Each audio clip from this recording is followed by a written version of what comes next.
তিন ভবিষ্যৎবাণীর দুটি মিলে গেছে। তবে কি যুদ্ধে ইরানের কাছে হেরে যাবে যুক্তরাষ্ট্র? অধ্যাপক সুইচিন জিয়াংয়ের একটি ভিডিও সম্প্রতি সামাজিক যোগাযোগ মাধ্যমে ভাইরাল হয়েছে। 2 বছর আগের ওই ভিডিওতে জিয়াং ভবিষ্যৎবাণী করেছিলেন ইরানের সঙ্গে যুদ্ধে হেরে যাবে যুক্তরাষ্ট্র। চীনের বংশোদ্ভূত কানাডীয় অধ্যাপক জিয়াংয়ের প্রেডিক্টিভ হিস্ট্রি নামে একটি ইউটিউব চ্যানেল আছে। তার চ্যানেলটি এখন দারুণ জনপ্রিয়। সেখানে তিনি নানা বিষয় নিয়ে কথা বলেন। তার চ্যানেলের অনুসারী 15 লাখের বেশি। 2024 সালে জিয়াংয়ের এমনই একটি বক্তব্যের ভিডিও এখন সামাজিক যোগাযোগ মাধ্যমে বিদ্যুৎ গতিতে ছড়িয়ে পড়ছে। ওই বক্তব্যে এই অধ্যাপক 3টি ভবিষ্যৎবাণী করেন। প্রথমটি হল ডোনাল্ড ট্রাম্প যুক্তরাষ্ট্রের ক্ষমতায় ফিরে আসবেন, দ্বিতীয়টি হল তিনি ইরানের সঙ্গে যুদ্ধ শুরু করবেন এবং তৃতীয়টি হল যুক্তরাষ্ট্র যুদ্ধে ইরানের কাছে হেরে যাবে। জিয়াংয়ের প্রথম দুটি ভবিষ্যৎবাণী মিলে গেছে।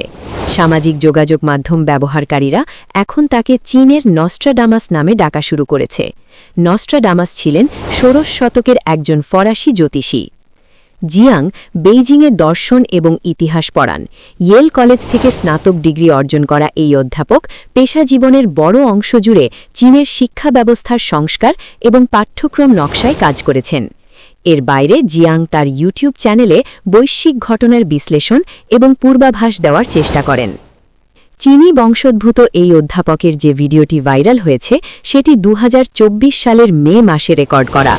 সেখানে তিনি বলেন, যদি ট্রাম্প ক্ষমতায় ফিরে আসেন তবে ভূ-রাজনৈতিক চাপ যুক্তরাষ্ট্রকে ইরানের সঙ্গে সংঘর্ষের দিকে ঠেলে দিতে পারে।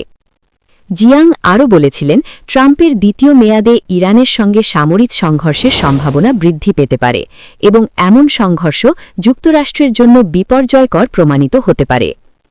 ইতিহাস থেকে মিল খুঁজে জিয়াং যুক্তরাষ্ট্রের সম্ভাব্য ইরান আক্রমণকে সিসিলি অভিযানের সঙ্গে তুলনা করেছিলেন। এথেন্স থেকে বিশাল এক সামরিক বাহিনী সিসিলিতে বড় ধরনের এক সামরিক অভিযান চালিয়েছিল, যা শেষ পর্যন্ত বিপর্যয়ের মধ্য দিয়ে শেষ হয়েছিল।